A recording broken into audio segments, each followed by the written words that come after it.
உதவியின்றி தவிப்பவர்க்கு உதவிடவே நீ படிப்பாய். உணவு இன்றி துடிப்பவர்க்கு உணவு தர நீ படிப்பாய்.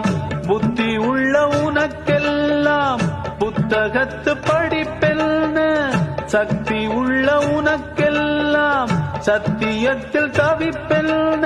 காத்து இருப்பது எத்தனை பேரோ உன்னிடம் தோற்பதற்கு. ஓம் சாந்தி ஓம், ஓம் சாந்தி ஓம், ஓம் சாந்தி ஓம், ஓம் சாந்தி ஓம். மரத்த வச்சவே தண்ணி